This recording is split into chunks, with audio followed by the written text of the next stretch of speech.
Alors, la première question qui m'a été posée, et t'inquiète pas, je vais interagir avec toi, d'accord? En plein live. À quel âge est-ce qu'on peut commencer la musculation? Il n'y a pas d'âge pour commencer à se renforcer. En fait, dès lors que tu commences à marcher même à quatre pattes, c'est pour moi du renforcement musculaire déjà. On se renforce dès lors qu'on commence à mettre les pieds sur terre. Donc dès lors que tu deviens un terrien, regarde Goku quand il sort de sa capsule Quark, hein, de sa capsule, bah, il commence déjà à se renforcer.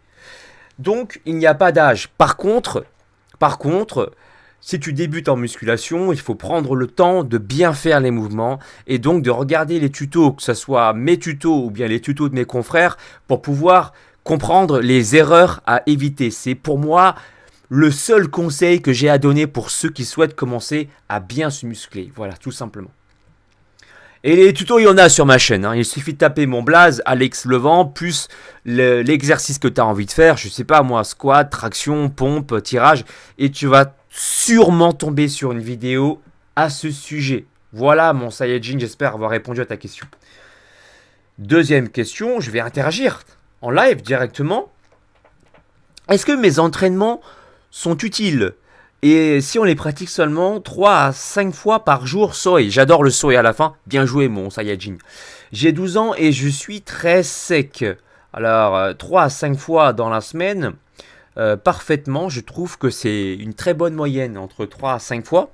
L'idée encore une fois, tu sais, c'est de mettre un maximum d'intensité. Moi je préfère largement que tu raccourcisses le temps de ta séance, mais au moins, les mouvements que tu as faits, d'accord, ils sont fonctionnels. C'est-à-dire que tu vas créer une certaine intensité, telle que, à la fin de ta séance, t'es crevé. Et c'est ça, pour moi, c'est ça une bonne intensité. C'est finir ta séance de sport étant crevé, étant fatigué. D'accord? Quitte à raccourcir le nombre de tours, le nombre de circuits training que tu vas faire, par exemple, au lieu de faire 5 tours, si un jour tu es fatigué, tu vas en faire que 3, par exemple. Mais au moins, dans les 3 tours, tu auras donné toute ta vie. Voilà.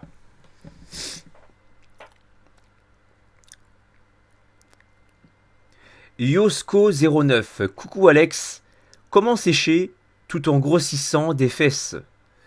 Bah alors c'est une bonne question. Pour sécher, déjà, il y a plusieurs méthodes, plusieurs paramètres à prendre en compte. Le premier étant le facteur calorique, hein, sans aucune surprise. Il faut manger moins, c'est-à-dire qu'il faut dépenser plus d'énergie que tu n'en consommes. Donc ça nécessite pour la plupart du temps le fait de manger un peu moins, de réduire un peu tes apports en calories, de garder les bonnes graisses, d'augmenter les apports en protéines pour continuer à garder un métabolisme élevé et à diminuer au fur et à mesure les glucides. D'accord? Il ne s'agit pas de couper complètement les glucides. Je ne suis pas pour le fait de supprimer complètement les apports en glucides. D'ailleurs, juste pour ton information, même si tu consommes que des fruits et légumes, tu consommes quand même des glucides, ce qui est mon cas. Je consomme quelques fruits, beaucoup de légumes, et oui, hein, même dans les artichauts, dans les salades, dans les asperges, tu vas quand même trouver une certaine source de glucides. Donc, couper complètement les glucides, je ne suis pas pour, mais les diminuer, oui, d'accord, et progressivement. Ensuite, si tu veux grossir au niveau des fesses, sache qu'il est possible de cibler localement le fait de renforcer un muscle. Donc rien ne t'empêche, par exemple, de renforcer un muscle qui a plus tendance à avoir du mal à grossir. On appelle ça un point faible. Par exemple, en le sollicitant 2 à 3 fois dans la semaine. Ok? Diminution, je rappelle, des apports en calories. Faire attention, en tout cas à modérer les apports en glucides. Éventuellement, c'est une option.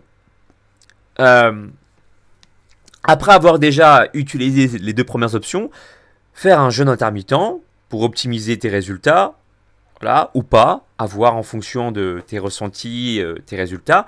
Et puis quatrièmement, cibler plus le travail du fessier en sollicitant ce muscle 2 fois dans la semaine ou 3 fois. Voilà. Je repars aux premières questions.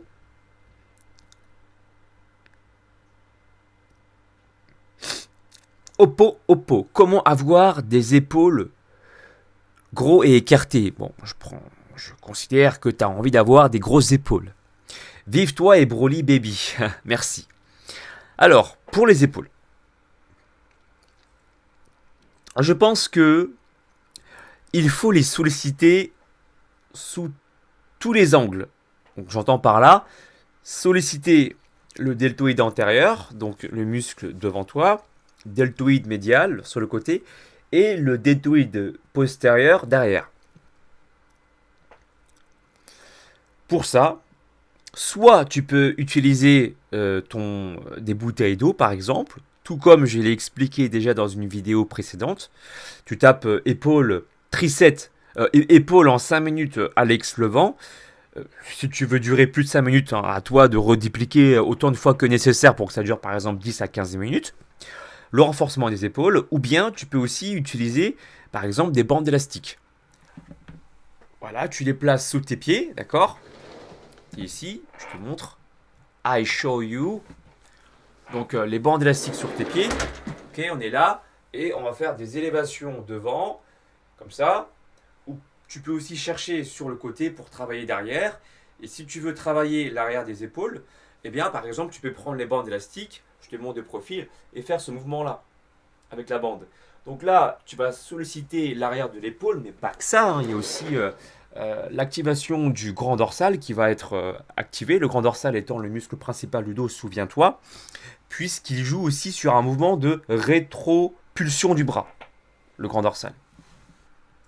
Rétropulsion, hein, c'est le fait de placer ton bras comme ça, en arrière. Rétropulsion du bras. Antépulsion, en devant. On continue. Et puis encore une fois, si t'es intéressé, hein, j'ai fait une vidéo complète déjà dessus. Il suffit de taper les mots-clés sur la barre des recherches sur YouTube. Alex Levent, épaule. Et tu vas tomber sur la vidéo. On continue. Alors je réponds à une question directement en live. En live.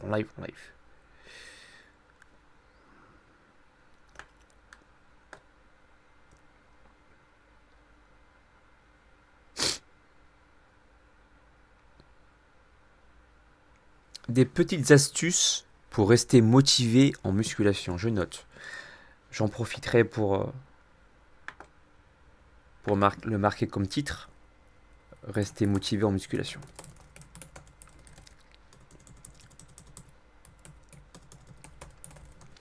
Alors, je vais te partager mes propres méthodes pour ça.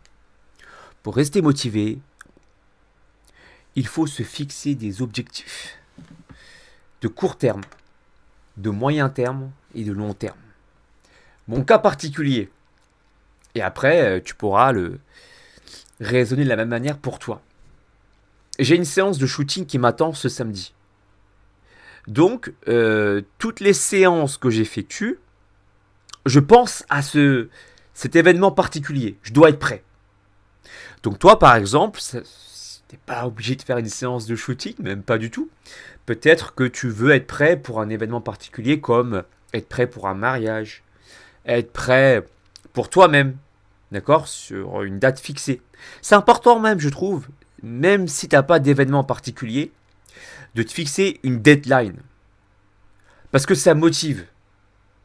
Ça motive à rester déterminé. Ça, c'est le premier conseil. Se donner une deadline objective. Deuxième astuce, j'aime bien m'auto-challenger. C'est-à-dire que, tu vois, je vais effectuer des circuits training. Ok ?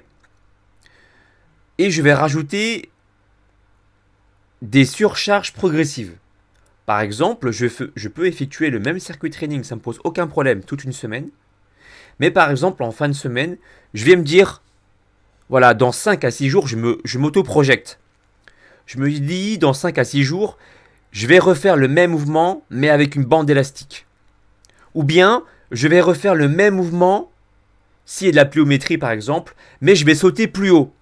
Ou je jure que dans 5 à 6 jours, je vais rajouter 3 à 4 sauts supplémentaires.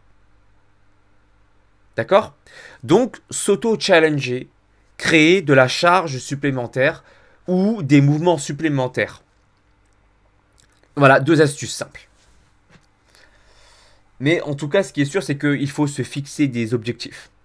Ça te rend déterminé. Et que toutes les actions que tu effectues, il faut que tu te poses la question. Est-ce que le fait de manger tel aliment ou de faire tel mouvement vont me permettre de me rapprocher de cet objectif? Il faut que toutes tes actions aient un sens direct par rapport à cet objectif que tu t'es fixé à court terme. Et comme c'est à court terme, donc ça va, c'est pas dans longtemps. Alors du coup, ça te motive encore plus à faire les choses comme ça devrait être.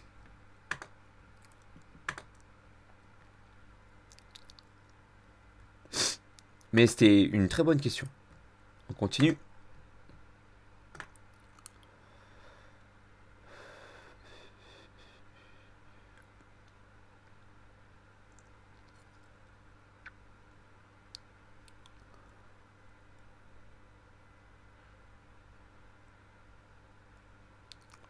Le café pris en période de jeûne peut-il avoir un impact sur l'absorption du fer? Sur l'absorption du fer, je t'avoue que je n'ai pas encore bien regardé là-dessus, donc du coup je ne peux pas t'apporter de réponse concrète. Par contre, déjà une information que je peux te délivrer, le café peut être pris à jeun. Aucun problème, d'accord, ça ne casse pas le jeûne. Par contre, évidemment, j'ai reçu beaucoup de questions là-dessus. On le prend sans sucre. Une autre question qui m'a été posée concernant le café aussi, est-ce que je peux prendre du stevia ou un édulcorant naturel? Eh bien, je préfère te dire non. Il y a des chances que ton corps sécrète de l'insuline, même si il n'y a pas de glucides, parce que parfois le corps peut se tromper, ça envoie des signaux à ton cerveau en disant que c'est du sucre. Il se rend compte plus tard. Alors pour lui, il s'en fiche des fois. Parfois, il peut se dire, ah tiens, ça ressemble à du sucre, donc du coup, je vais sécréter de l'insuline. Et juste pour information, c'est pas parce que tu ne manges pas de glucides que tu ne sécrètes pas d'insuline. Tu savais ça? Même en mangeant des protéines, par exemple en mangeant du steak, tu vas aussi avoir une sécrétion d'insuline. Ouais, moins importante que lorsque tu manges des glucides, mais elle existe quand même. Et ça, faut que tu le saches. Beaucoup de gens ne le savent pas parce qu'ils se privent des glucides. Ils se disent, tiens, je vais pas créer d'insuline. C'est faux. À chaque fois que tu manges quelque chose, tu vas sécréter plus ou moins de l'insuline. Mais plus avec des glucides. Juste, c'est ça la différence. La nuance. Sorry, comme je le dis à chaque fois.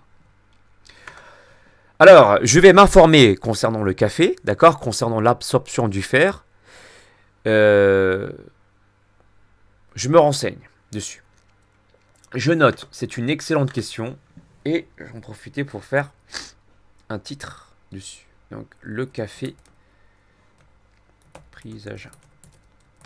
Me permets-tu, je vais juste aller me moucher 2 secondes.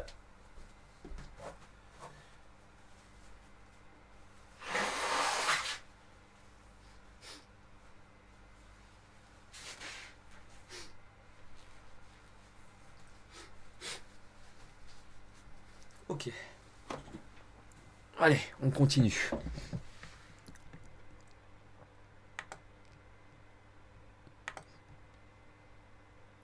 Tu t'entraînes environ combien de temps par jour? Oh, une très bonne question aussi.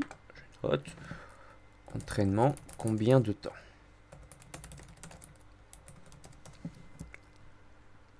« 18, 19, 20, 21, 18, 19, 20, 21, 22, 23, 24, 25, 26, 27. » Alors, j'ai noté exactement combien de temps je m'entraînais.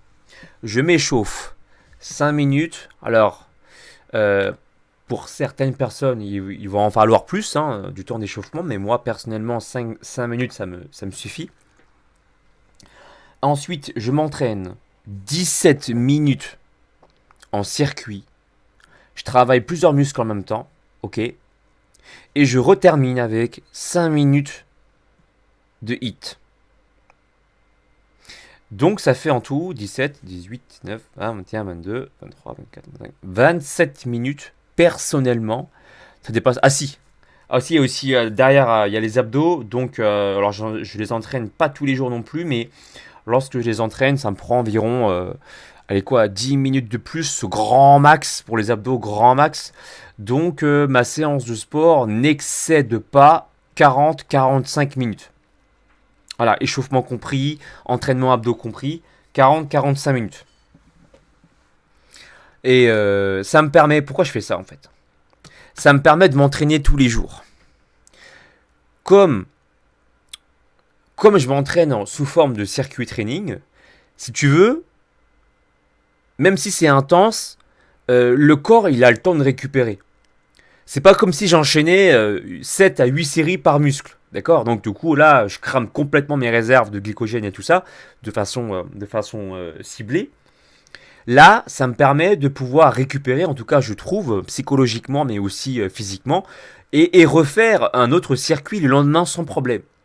Alors faut dire aussi que moi j'ai habitué mon corps à ce type d'effort. J'ai pas mal d'années d'expérience. Pour commencer, je suis coach sportif déjà, donc je m'entraîne régulièrement, même avant même la formation que j'ai suivie. Après, voilà, ça me permet de pouvoir récupérer assez vite et m'entraîner tous les jours, dépenser de l'énergie sans pour autant me cramer et être en surentraînement. On continue.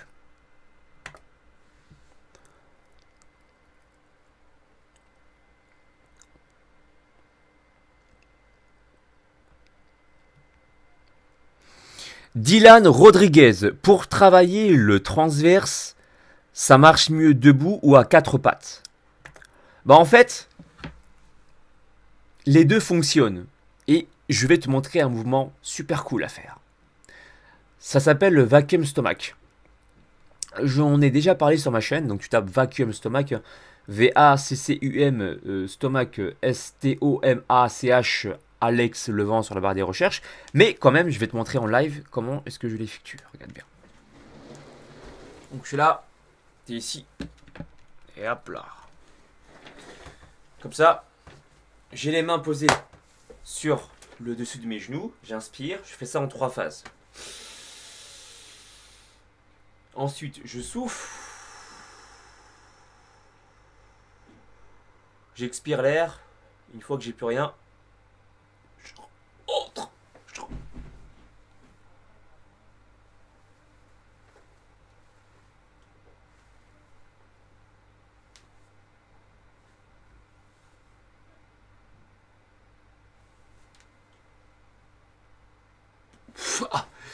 Et tu vois, je rentre le ventre. Accident en plein live. Je rentre le ventre au maximum sur la 3e phase. Et ça me permet de sentir une brûlure à l'intérieur de mon ventre. Dès lors que tu ressens ça, ça veut dire que tu fais bien l'exercice. Si tu ne ressens pas une certaine brûlure au niveau du ventre, c'est que il faut encore s'exercer un peu. T'inquiète pas, c'est normal. Au début, c'est pas évident. Pour ressentir ça, il faut quand même un minimum de pratique et compter environ une semaine de pratique, ou 5 jours au moins, pour pouvoir bien ressentir son ventre rentrer. L'idée, c'est d'imaginer le nombril qui soit aspiré vers ta colonne vertébrale. D'accord? T'as vu, rentrer le ventre au maximum.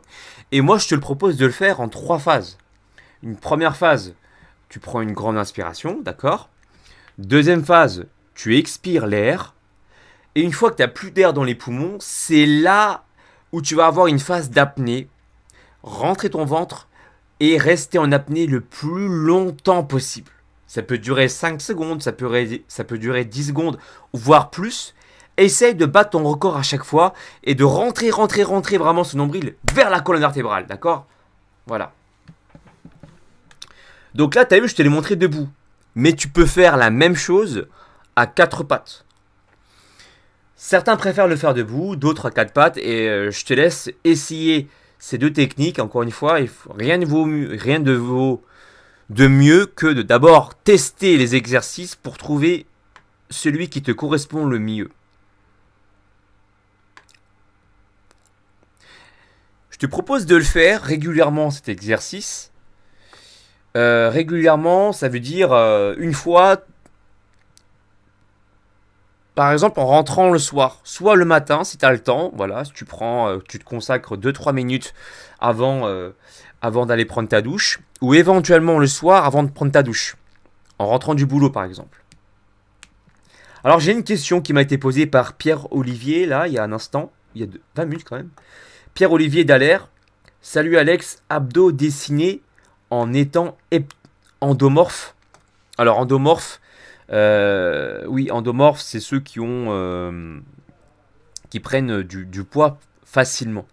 Alors, bien sûr que c'est possible. Et d'ailleurs, qu'importe ton morphotype.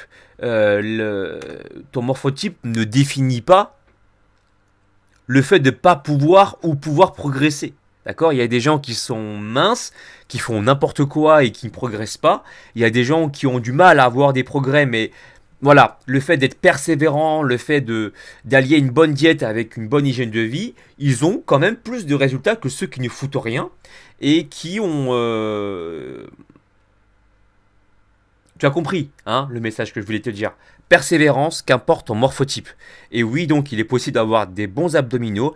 Moi, je t'invite à regarder ma vidéo qui est complète déjà à ce sujet, la diète du six-pack, que tu pourras retrouver dans la barre des recherches YouTube. Tu tapes diète six-pack, Alex Levent, et je t'explique tout ça.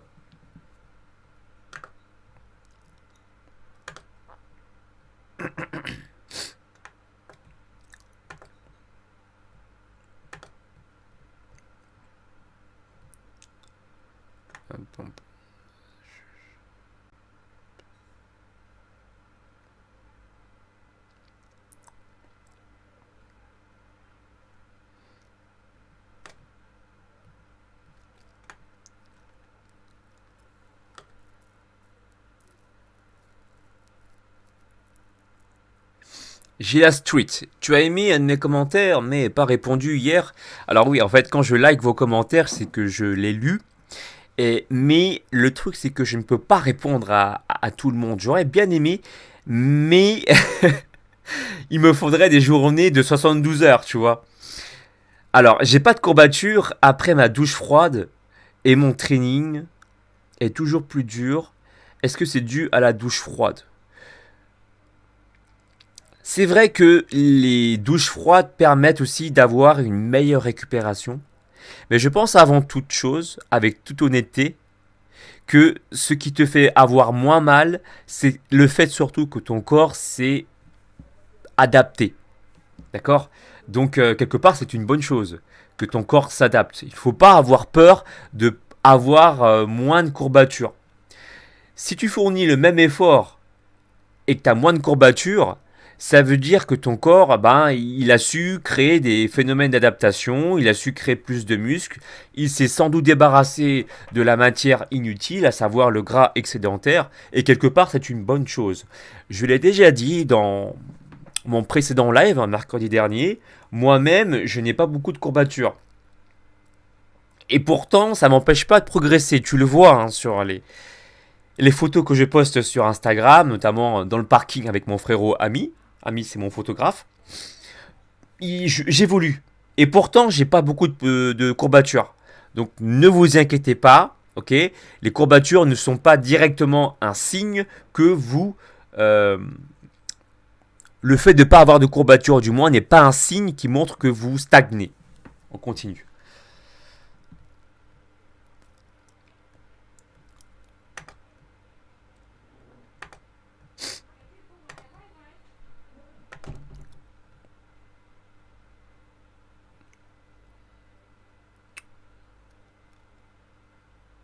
Alors, Ulrich Stern, as-tu une technique pour faire caca sans avoir mal à l'anus? euh... En fait, tu peux dilater. Tu peux dilater ton trou, tout comme, tu sais, généralement, par exemple, pour le nez, on conseille de se couvrir d'une serviette, de faire chauffer de l'eau chaude, et ça fait dilater, tu vois, dilater les pores. Bah là, tu peux faire la même chose. Tu peux tenter du moins de faire la même chose. Je ne l'ai pas fait moi, mais tu dilates le trou de ton anus, tu chauffes de l'eau chaude, tu poses tes fesses dessus, puis ensuite tu essaies de voir si ça permet d'avoir moins mal.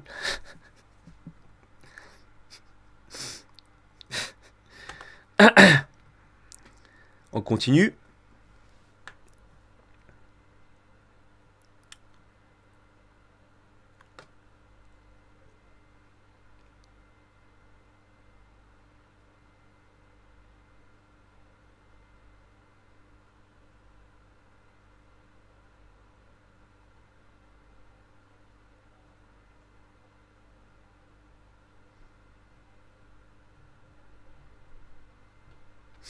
Alors, question, est-ce que le fait... Alors, c'est marrant ça comme question là que tu me poses.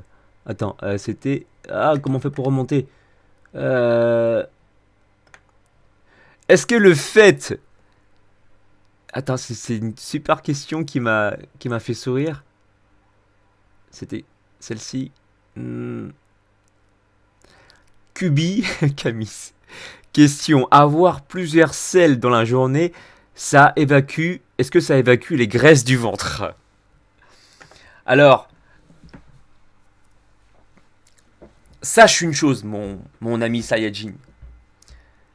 Quand tu fais caca, d'accord, tu vas pas forcément évacuer de la graisse, mais la matière inutile que ton corps a formée. C'est pas directement lié à. C'est pas parce que plus tu fais, plus tu vas aller faire ça, que tu vas dépenser de la graisse. Alors ça me fait sourire parce que juste avant, on m'a posé la même question là. Euh, mais par contre, c'est vrai qu'il ne faut pas te soucier d'aller faire tes besoins dans la journée. Hein, ça, c'est pas un problème. Par contre, ne compte pas sur ça pour dépenser plus de graisse. Si tu veux dépenser plus de graisse et avoir le six-pack, moi je te conseille hein, de faire attention à ton alimentation déjà. Et tu sais, il y a beaucoup de personnes, moi-même, je le pensais au début, pendant longtemps, je pensais que, je pensais que c'était 70% au niveau alimentation et 30% au niveau sport. Mais plus j'avance dans le temps, et plus je me rends compte que ce chiffre n'a pas réellement de sens, en fait. Alors que je le disais, hein, tu sais, il y a quelques mois, mais je me dis, est-ce que ça a réellement du sens de donner un pourcentage comme ça? 70, 30, mais sur quoi on se base en fait? C'est quoi 70? C'est quoi 30? En tout cas, pour avoir le physique que j'ai maintenant et avoir le six-pack que j'ai maintenant, sans prétention, sans sport, j'ai pas ce résultat. Donc j'ai presque envie de te dire que c'est presque 50-50 maintenant. Tu vois? Et encore une fois, je me base sur quoi? Bah par rapport à ma propre expérience. Maintenant, c'est clair que si tu fais que du sport et que tu t'alimentes pas bien, bah oui, tu auras toujours une couche de graisse qui va cacher la visibilité de tes abdominaux. Mais moi, je dirais maintenant que avec le recul que j'ai, que c'est aussi important de bien s'entraîner que de bien s'alimenter. Parce qu'il ne faut pas oublier, hein, le six-pack, ça reste un muscle. C'est le grand droit. Il y a des gens qui sont maigres et qui n'ont pas de six-pack, il faut le préciser. Hein, des gens qui n'ont pas de graisse, mais on voit rien, c'est plat. Il n'y a pas de bosse sur les abdos. Donc il faut aussi les solliciter de par des mouvements généraux. Je pense aux mouvements de base, hein, les pompes, etc. Et les renforcer 2, 3 ou 4 fois dans la semaine éventuellement. 4 fois étant pour moi le grand maximum. Moi, je les renforce un peu plus que ça. C'est assez spécifique parce que j'affiche des besoins particuliers comme être prêt pour des séances de shooting, mais on n'en fait pas tous, hein, des séances de shooting. Mais pour une personne, on va dire, qui veut juste avoir un bon six-pack, je pense que des entraînements réguliers dans la semaine, à savoir 3, 4 ou 5 fois dans la semaine, des mouvements généraux et des mouvements spécifiques sur les abdos, à savoir 2 à 3 fois dans la semaine, avec une bonne diète, c'est pour moi idéal pour avoir le six-pack. Voilà.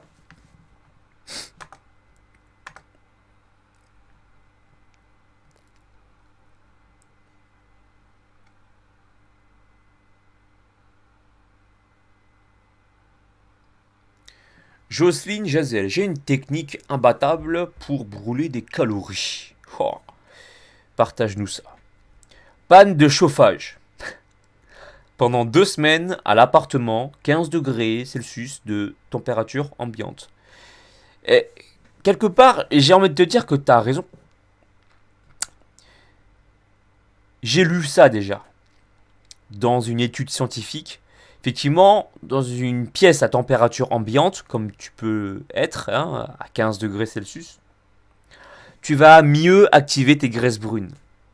Et j'ai déjà expliqué les phénomènes hein, des graisses brunes. Pourquoi déjà pourquoi ça a cette couleur? C'est dû déjà au fer euh, contenu dans les mitochondries. Du coup, comme dans les graisses brunes, il y a beaucoup de mitochondries, alors pour le coup, ça donne des graisses de couleur brune. C'est vrai que à température ambiante ou à des températures basses, notamment lorsque tu prends des douches froides, ces graisses brunes s'activent et vont venir chercher, en s'activant en fait, elles vont tout simplement choper les graisses blanches, les graisses que tu n'aimes pas, hein, qui se stockent sur tes réserves de graisse là, les utiliser pour créer de la chaleur. Et donc du coup, tu dépenses des calories comme ça facilement. Et voilà, donc ça marche, c'est vrai. Après, je souhaite à personne avoir des pannes de chauffage volontaires. Hein. Mais bon, si ça arrive, tu peux voir le bon côté des choses au moins. Tu surfes sur la difficulté là. C'est bien. Alors, c'est intéressant ça, je marque. Panne de chauffage. Ce sera pour le titre de la vidéo. Panne de chauffage. C'est pas forcément mauvais.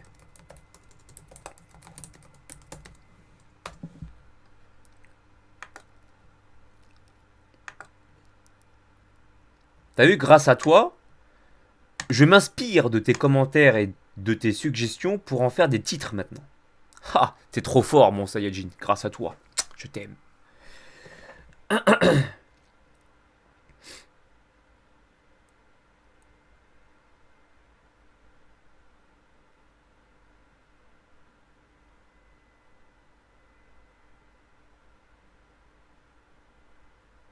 Rocket Yo-Yo, salut, je te suis depuis pas longtemps et je m'inspire de tes conseils pour rentrer chez les pompiers. Arrête pas tes vidéos. Écoute, ça me fait très plaisir. D'ailleurs, pour information, si tu comptes rentrer chez les pompiers, comme tu dis, tu peux regarder ma vidéo Réussir cette traction.